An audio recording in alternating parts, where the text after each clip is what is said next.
El ministerio Conéctate a Jesús presenta Conéctate a Jesús, tercer trimestre. Conectados a Jesús por la Biblia. Una producción de Seminarios TISU y Ministerio Conéctate a Jesús. Conectados a Jesús por la Biblia. Un resumen de los temas más importantes de los devocionales del día. Escuchemos. Libro quinto de Moisés, Deuteronomio.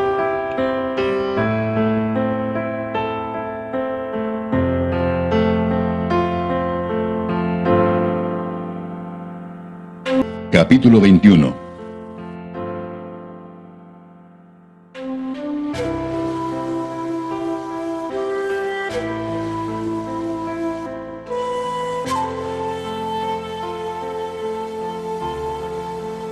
Si en la tierra que Jehová tu Dios te da para que la poseas, fuere hallado alguien muerto, tendido en el campo, y no se supiere quién lo mató, entonces tus ancianos y tus jueces saldrán y medirán la distancia hasta las ciudades que están alrededor del muerto.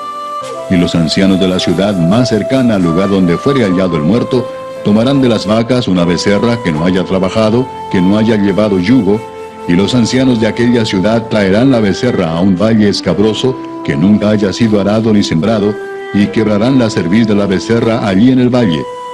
Entonces vendrán los sacerdotes hijos de Leví, porque a ellos escogió Jehová tu Dios para que le sirvan, y para bendecir en el nombre de Jehová, y por la palabra de ellos se decidirá toda disputa y toda ofensa. Y todos los ancianos de la ciudad más cercana al lugar donde fuere hallado el muerto, lavarán sus manos sobre la becerra, cuya cerviz fue quebrada en el valle, y protestarán y dirán: nuestras manos no han derramado esta sangre, ni nuestros ojos lo han visto. Perdona a tu pueblo Israel, al cual redimiste, oh Jehová, y no culpes de sangre inocente a tu pueblo Israel, y la sangre les será perdonada. Y tú quitarás la culpa de la sangre inocente de en medio de ti, cuando hicieres lo que es recto ante los ojos de Jehová. Cuando salieres a la guerra contra tus enemigos, y Jehová tu Dios los entregare en tu mano, y tomares de ellos cautivos, y vieres entre los cautivos a alguna mujer hermosa, y la codiciares y la tomares para ti por mujer, la meterás en tu casa, y ella rapará su cabeza y cortará sus uñas, y se quitará el vestido de su cautiverio, y se quedará en tu casa, y llorará a su padre y a su madre un mes entero, y después podrás llegarte a ella, y tú serás su marido, y ella será tu mujer. Y si no te agradare, la dejarás en libertad. No la venderás por dinero, ni la tratarás como esclava, por cuanto la humillaste. Si un hombre tuviere dos mujeres, la una amada y la otra aborrecida, y la amada y la aborrecida le hubieren dado hijos, y el hijo primogénito fuere de la aborrecida, en el día que hiciere heredar a sus hijos lo que tuviere, no podrá dar el derecho de primogenitura al hijo de la amada, con preferencia al hijo de la aborrecida, que es el primogénito. Mas al hijo de la aborrecida reconocerá como primogénito, para darle el doble de lo que le correspondiere a cada uno de los demás, porque él es el principio de su vigor, y suyo es el derecho de la primogenitura.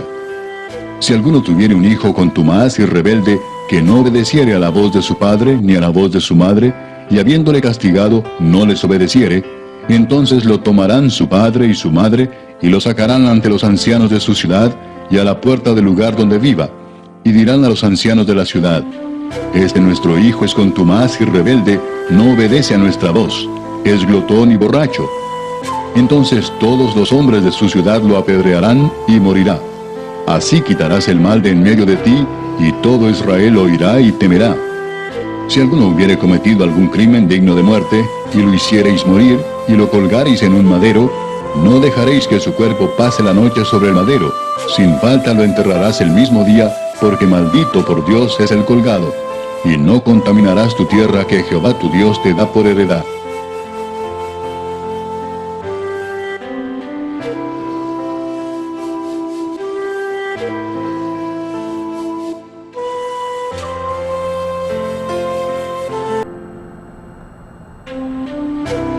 El quinquenio bíblico de la Iglesia Adventista del Séptimo Día, a cargo y como cortesía de la Escuela de Teología de la Universidad Adventista de Centroamérica.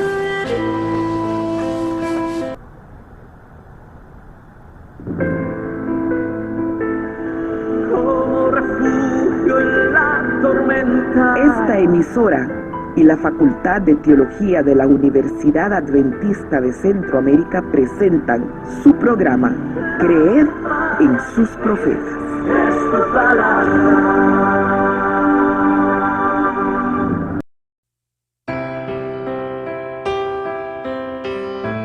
Versículos 22 y 23 destacan: si alguno hubiere cometido algún crimen digno de muerte, y lo hiciereis morir, y lo colgareis en un madero, no dejaréis que su cuerpo pase la noche sobre el madero.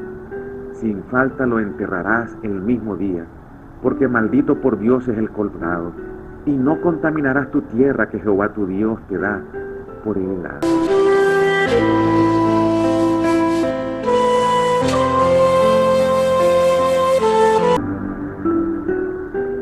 Capítulo 21 de Deuteronomio. Este capítulo desarrolla tres temas principales. 1. El asesinato de un ser humano no debía pasar impune. Se debía investigar hasta encontrar al culpable para que sea condenado. Sin embargo, si el crimen fue en el campo y no se descubría quién era el asesino o asesinos, los habitantes de la ciudad más cercana debían hacer un acto de expiación para quedar libre de la muerte. Número 2. Los hijos desobedientes y rebeldes, que en forma reiterada no querían obedecer a sus padres, debían ser llevados ante los ancianos de la ciudad y luego ser apedreados hasta la muerte. Número 3.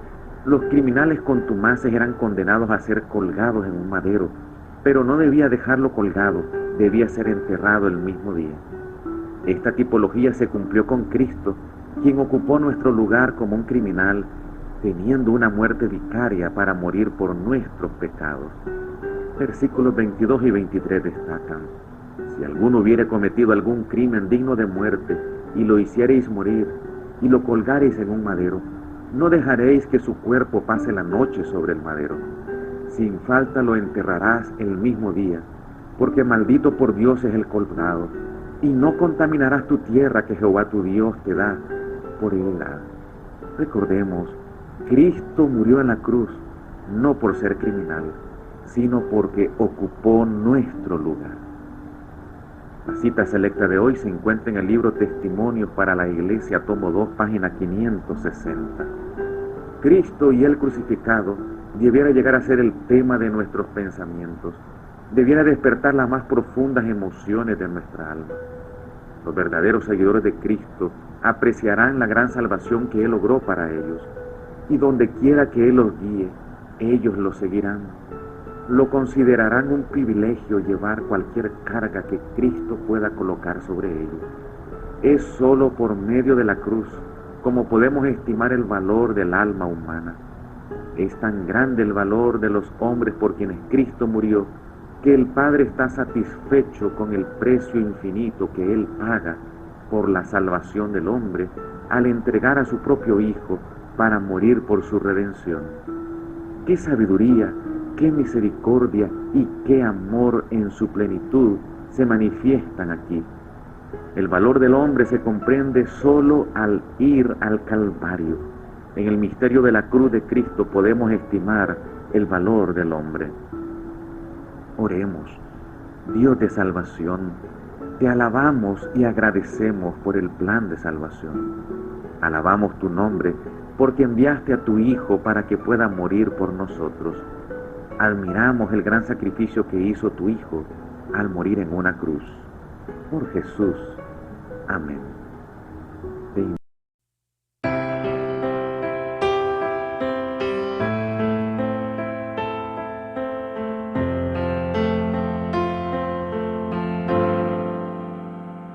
Invito a leer el día de mañana Deuteronomio capítulo número 22. Hemos presentado su programa Creed en los profetas. escrito por el Dr. Franz Ríos, en la voz del ingeniero Dodani Castillo. Les esperamos el día de mañana a la misma hora.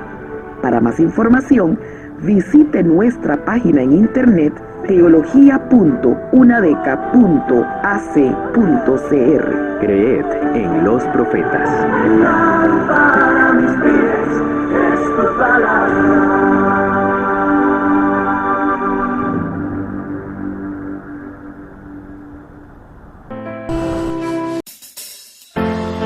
es un manual, es un devocional y debe ser nuestra meta: ser semejantes a Jesús.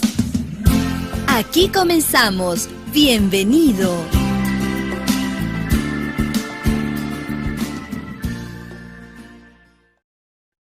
Amigos, ¿cómo están? Bienvenidos. Estamos listos para nuestra reflexión de hoy, porque todos queremos ser semejantes a Jesús. Hoy, 6 de julio, seguir a Cristo y derrotar al enemigo. Primera de Juan, capítulo 2, versículo 16. Porque todo lo que hay en el mundo, los deseos de la carne, los deseos de los ojos y la vanagloria de la vida, no proviene del Padre, sino del mundo. En el pueblo de Dios hay muchos que están adormecidos por el espíritu del mundo y que niegan su fe mediante sus obras. Cultivan el amor al dinero, a las casas y las tierras, hasta que éste absorbe las facultades de la mente y el ser y desplaza el amor al Creador y a las almas por quienes Cristo murió. El Dios de este mundo ha cegado sus ojos, sus intereses eternos pasan a ocupar un lugar secundario y colocan un máximo de exigencia sobre el cerebro, los huesos y los músculos con el fin de aumentar sus posesiones mundanales. Y toda esa acumulación de preocupaciones y cargas se efectúa en violación directa de esta orden dada por Cristo. No acumulen para sí tesoros en la tierra, donde la polilla y el óxido destruyen, y donde los ladrones se meten a robar. Mateo 6:19. Olvidan que él también dijo: más bien, acumulen para sí tesoros en el cielo, y al olvidarlo, obran en favor de sus propios intereses. El tesoro acumulado en el cielo está seguro. Ningún ladrón puede aproximarse a él, ni la polilla puede arruinarlo. Pero su tesoro está en la tierra y sus afectos están sobre sus tesoros. En el desierto, Cristo enfrentó las grandes tentaciones que asaltarían a la humanidad. Allí, con las manos desnudas, se encontró con el enemigo astuto y sutil y lo venció. La primera gran tentación fue dirigida hacia el apetito, la segunda hacia la presunción, la tercera hacia el amor al mundo. Los tronos y los reinos de este mundo y su gloria fueron ofrecidos a Cristo. Satanás llevó el honor mundanal, las riquezas y los placeres de la vida, y se los presentó bajo la luz más atrayente con el fin de tentarlo y engañarlo. Le dijo: todo esto te daré si me postras y me adoras. Mateo 4:9. Sin embargo, Cristo rechazó al astuto enemigo y salió victorioso. El ejemplo de Cristo está ante nosotros. Él venció a Satanás y nos mostró cómo nosotros también podemos vencerlo. Cristo resistió a Satanás mediante las Escrituras. Pudo haber echado mano de su propio poder divino y haber empleado sus propias palabras, pero dijo: escrito está, no solo de pan vivirá el hombre, sino de toda palabra que sale de la boca de Dios. Mateo 4:4. Si los cristianos estudiaran y obedecieran las Sagradas Escrituras, recibirían poder para hacer frente a la tentación del astuto enemigo. Pero la palabra de Dios es descuidada, y como consecuencia de esto se producen desastres y derrotas. Consejos sobre mayordomía cristiana, páginas 221 y 222. Ser semejantes a Jesús, un libro de Elena G. de White. Un tesoro de los muchos que encuentras en www.devocionmatutina.com.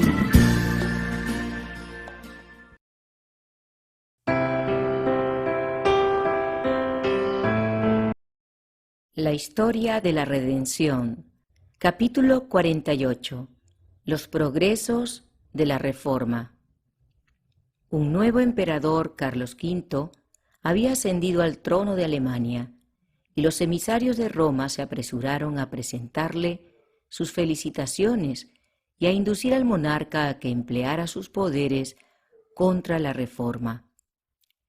Por otra parte, el elector de Sajonia, a quien Carlos en gran medida debía su corona, le suplicó que no diera ningún paso hasta conceder a Lutero la oportunidad de comparecer ante una audiencia. La atención de todos los partidos se dirigió entonces a la Asamblea de los Estados Alemanes, que fue convocada en Worms poco después de la ascensión de Carlos al trono imperial. Había importantes asuntos e intereses políticos que considerar en ese concilio nacional, pero parecían de poca importancia al compararlos con la causa del monje de Wittenberg.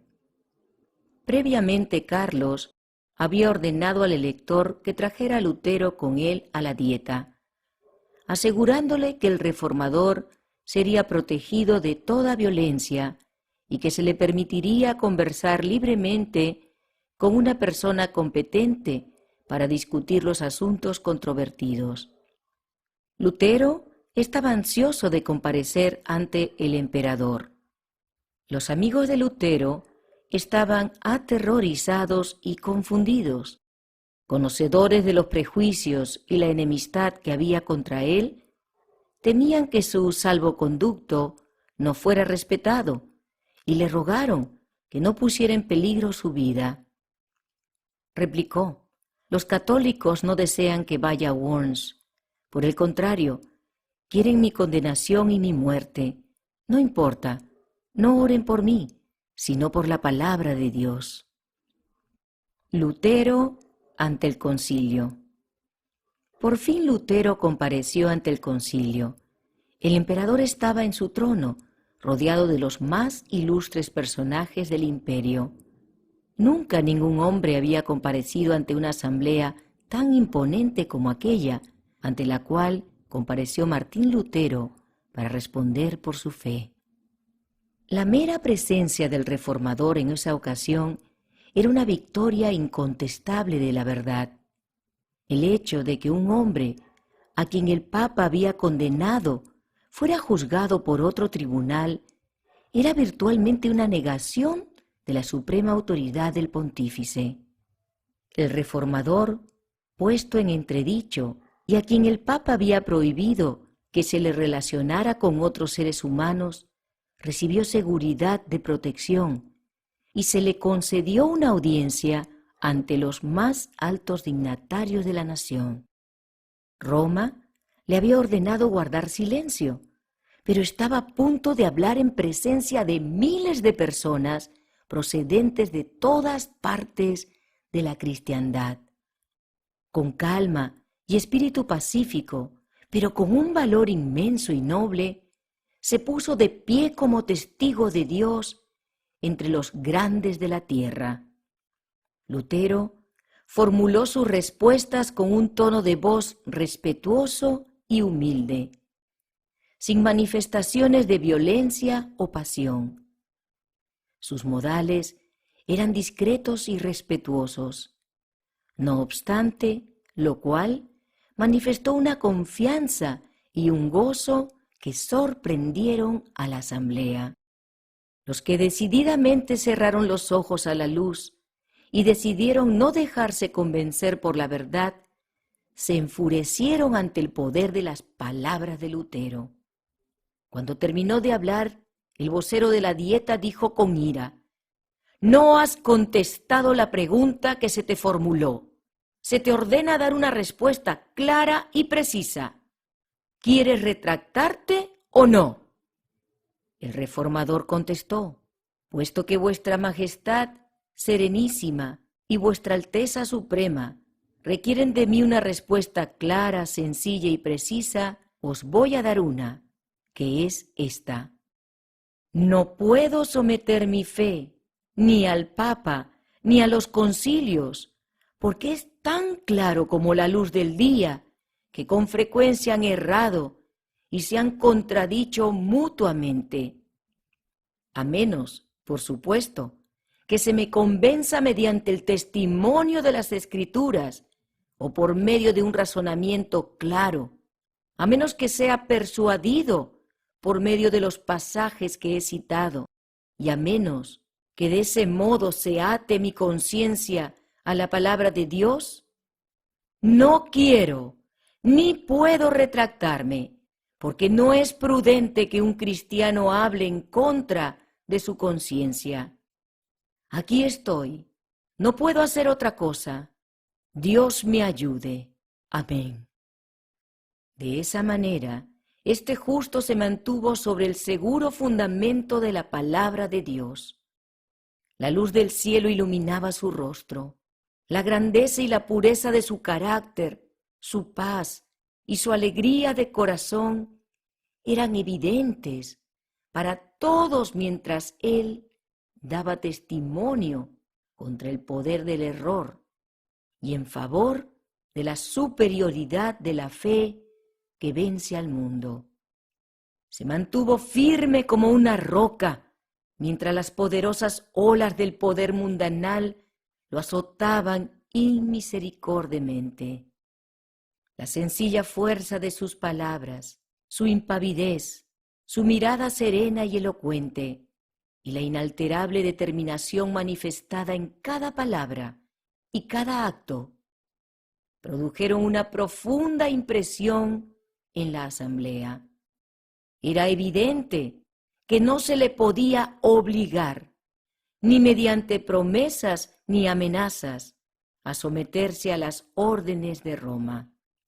Cristo habló por medio del testimonio de Lutero, con un poder y una majestad tales que en ese momento inspiraron tanto a amigos como a enemigos con un sentimiento de reverencia y admiración. El Espíritu de Dios estuvo presente en ese concilio e impresionó los corazones de los dignatarios del imperio. Varios príncipes reconocieron abiertamente la justicia de la causa de Lutero. Muchos se convencieron de la verdad, pero en algunos las impresiones recibidas no fueron duraderas. Hubo otros que en ese momento no manifestaron sus convicciones, pero que después de escudriñar las Escrituras por sí mismos, en el futuro se pusieron osadamente de parte de la Reforma. El elector Federico aguardó con ansiedad la aparición de Lutero ante la Dieta y escuchó su discurso con profunda emoción. Se regocijó ante el valor, la firmeza y el dominio propio del doctor y se sintió orgulloso de ser su protector. Comparó los distintos partidos que participaron en la contienda y vio que la sabiduría de los papas, los reyes y los prelados quedaba reducida a nada frente al poder de la verdad. El papado había experimentado una derrota que se sentiría en todas las naciones y en todos los tiempos. Si el reformador hubiera cedido en un solo punto, Satanás y sus huestes habrían ganado la victoria. Pero mediante su inquebrantable firmeza, la Iglesia se emancipó y comenzó una era nueva y mejor.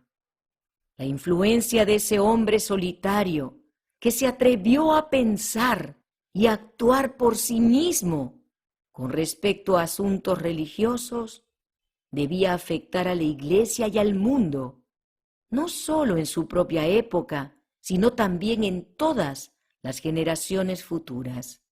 Su firmeza y su fidelidad fortalecerían a todos los que pasaran por una experiencia similar hasta el fin del tiempo. El poder y la majestad de Dios prevalecerán sobre las ideas de los hombres y sobre el extraordinario poder de Satanás. Vi que Lutero era ardiente y celoso, impávido y osado a reprobar el pecado y a defender la verdad. No temía ni a los impíos ni a los demonios. Sabía que tenía a su lado a alguien más poderoso que todos ellos. Lutero poseía celo, valor y osadía, y a veces estaba en peligro de irse a los extremos. Pero Dios suscitó a Melanchthon, que tenía un carácter totalmente opuesto, para que ayudara a Lutero a llevar adelante la obra de la Reforma. Melanchthon era tímido, temeroso, cauteloso y poseía una tremenda paciencia. Dios lo amaba mucho, poseía un gran conocimiento de las Escrituras y su juicio y su sabiduría eran excelentes. Su amor por la causa de Dios se equiparaba con el de Lutero. El Señor unió los corazones de estos dos hombres. Eran amigos inseparables. Lutero resultó de gran ayuda para Melanchthon cuando éste se hallaba en peligro de ser temeroso y lento. Y Melanchthon, a su vez, fue de gran ayuda para Lutero cuando éste se encontraba ante el peligro de avanzar con demasiada rapidez. La previsora cautela de Melanchthon a menudo evitó los problemas que podrían haber sobrevenido a la causa si la obra hubiera sido dejada en manos de Lutero. Y de vez en cuando la obra no hubiera avanzado con suficiente rapidez si se la hubiera dejado solo a Melanchthon. Se me mostró la sabiduría de Dios al elegir a estos dos hombres para que llevaran a cabo la obra de la Reforma. Inglaterra y Escocia iluminadas. Mientras Lutero abría la Biblia, que había estado cerrada hasta entonces ante la gente de Alemania, Tyndale se sintió impulsado por el Espíritu de Dios para hacer lo mismo en Inglaterra. Era un diligente estudioso de las Escrituras y predicaba impávidamente sus convicciones acerca de la verdad, insistiendo en que todas las doctrinas debían ser probadas por la palabra de Dios. Su celo solo podía provocar la oposición de los partidarios del Papa.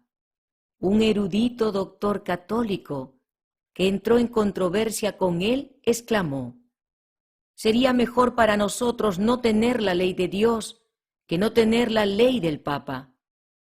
A lo que Tyndale replicó: «Desafío al Papa y todas sus leyes, y si Dios me da vida suficiente, dentro de algunos años voy a lograr que un niño que maneja el arado sepa más de las Escrituras que ustedes». El propósito que había comenzado a albergar es, a saber, dar a la gente el Nuevo Testamento en su propio idioma, se confirmó entonces y se dedicó inmediatamente a la tarea. Al parecer, toda Inglaterra se cerró contra él, por lo que resolvió buscar refugio en Alemania. Allí comenzó a imprimir el Nuevo Testamento en inglés. Pronto se terminaron los 3.000 ejemplares impresos del Nuevo Testamento y una nueva edición se produjo ese mismo año.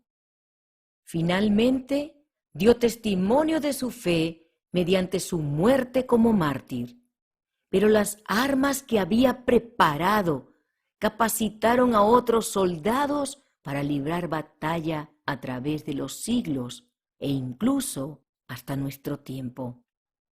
En Escocia, el Evangelio encontró un campeón en la persona de John Knox. Este sincero reformador no temía a nadie. Los fuegos del martirio que ardían a su alrededor solo servían para avivar su celo y darle mayor intensidad. Con el hacha del tirano pendiendo amenazadoramente sobre su cabeza, se mantuvo firme, dando golpes definidos a diestra y a siniestra para demoler la idolatría. Así se mantuvo fiel a su propósito, orando y librando las batallas del Señor, hasta que Escocia logró su libertad. En Inglaterra, Latimer sostuvo desde el púlpito que la Biblia debía ser leída en el idioma de la gente. Decía que el autor de las Sagradas Escrituras es Dios mismo y que esta escritura proviene del poder y la eternidad de su autor. No hay rey, emperador, magistrado y gobernante que no esté obligado a obedecer su santa palabra. No tomemos ningún atajo. Dejemos que Dios nos dirija. No caminemos tras nuestros antepasados y no busquemos lo que ellos buscaron, sino lo que debieran haber hecho. Barnes y Frith, los fieles amigos de Tyndale, se levantaron para defender la verdad.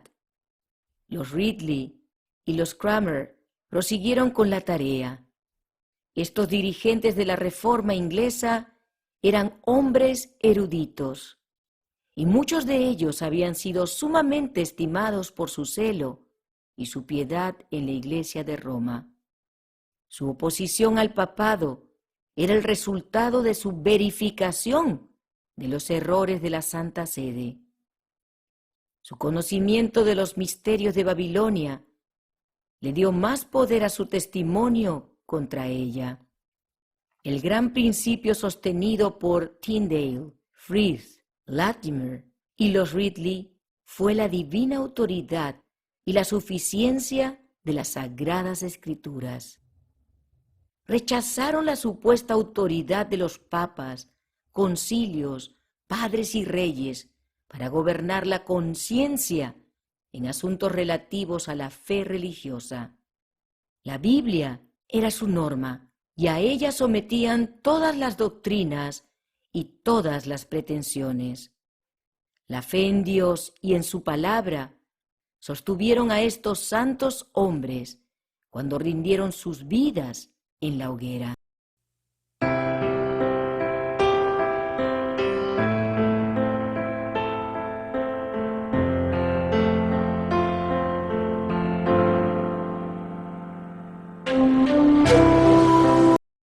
La historia de la redención, capítulo 49.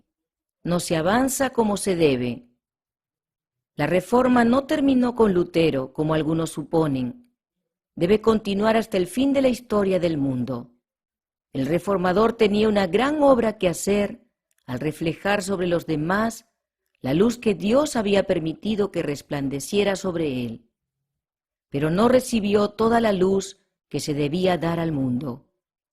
Desde esa época hasta ahora, continuamente ha estado brillando nueva luz sobre las Escrituras y se han ido desarrollando constantemente nuevas verdades. Lutero y sus colaboradores llevaron a cabo una noble tarea en favor de Dios. Pero como salieron de la Iglesia Católica, como habían creído ellos mismos sus doctrinas y las habían defendido, no se podía esperar que descubrieran de golpe todos sus errores. Su obra consistió en quebrantar las cadenas de Roma y dar la Biblia al mundo. Pero había importantes verdades que no descubrieron y graves errores a los que no renunciaron. La mayor parte de ellos continuaron guardando el domingo junto con otras festividades católicas. Es verdad que consideraron que su observancia no se basaba en autoridad divina alguna, pero creyeron que había que guardarlo por ser un día de culto generalmente aceptado.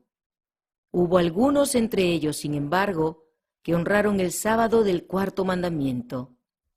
Entre los reformadores de la Iglesia debe darse un lugar de honor a los que se levantaron para vindicar una verdad generalmente ignorada, incluso por los protestantes, es a saber, los que sostuvieron la validez del cuarto mandamiento y la obligación de guardar el sábado de la Biblia. Cuando la Reforma rechazó las tinieblas que habían reposado sobre toda la cristiandad, aparecieron en muchos lugares los observadores del sábado. Los que recibieron las grandes bendiciones de la Reforma no avanzaron por la senda tan noblemente trazada por Lutero. De cuando en cuando surgieron unos pocos fieles para proclamar nuevas verdades y poner en evidencia errores acariciados por largo tiempo. Pero la mayoría, como los judíos de los días de Cristo o los católicos de los tiempos de Lutero, se contentaron con creer como sus padres y vivir como ellos vivieron. Por eso mismo, la religión de nuevo degeneró en formalismo y se retuvieron y albergaron algunos errores y supersticiones que debieran haber sido eliminados si la Iglesia hubiera continuado avanzando a la luz de la palabra de Dios. De ese modo, el espíritu suscitado por la Reforma gradualmente murió, hasta que llegó a haber tanta necesidad de reforma en las iglesias protestantes como la había habido en la Iglesia católica en tiempos de Lutero. Se manifestó el mismo espíritu de somnolencia, el mismo respeto por las opiniones de los hombres, la misma actitud de mundanalidad, el mismo reemplazo de las enseñanzas de la palabra de Dios por teorías humanas. Se fomentaron el orgullo y la ostentación, cubriéndolos con la capa de la religión. Las iglesias se corrompieron al aliarse con el mundo. De ese modo se degradaron los grandes principios por los cuales Lutero y sus colaboradores hicieron tanto y sufrieron tanto. Cuando Satanás se dio cuenta de que había fracasado en su intento de aplastar la verdad por medio de la persecución, de nuevo recurrió al mismo plan de transigencia por medio del cual había producido la gran apostasía y la formación de la Iglesia de Roma. Indujo a los cristianos a aliarse, esta vez no con los paganos, sino con quienes, al adorar al Dios de este mundo, demostraron ser idólatras también. Satanás ya no pudo mantener más la Biblia fuera del alcance de la gente. Había sido puesta al alcance de todos, pero indujo a miles a aceptar falsas interpretaciones y teorías carentes de fundamento, sin escudriñar las Escrituras para aprender la verdad por sí mismos. Corrompió las doctrinas de la Biblia y logró que se arraigaran tradiciones que iban a provocar la ruina de millones. La Iglesia sostenía y defendía esas tradiciones en lugar de luchar por la fe que una vez fue entregada a los santos. Y mientras permanecían totalmente inconscientes con respecto a su condición y a su peligro, la Iglesia y el mundo rápidamente comenzaron a aproximarse al período más solemne e importante de la historia de la tierra, es a saber, el período de la manifestación del Hijo del Hombre.